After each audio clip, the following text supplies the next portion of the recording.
বল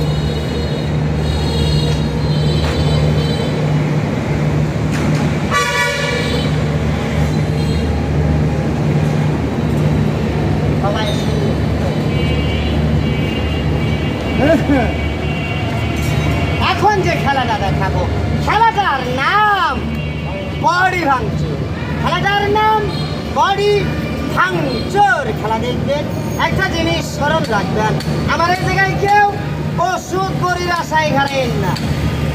আমি বাবা কোনো কিছু কিন্তু বেশি না, আমি খেলোয়াড়, খেলা দেখাই বাবার। আমি একদিন বলাবান চাট আছে আমার, আমি চাই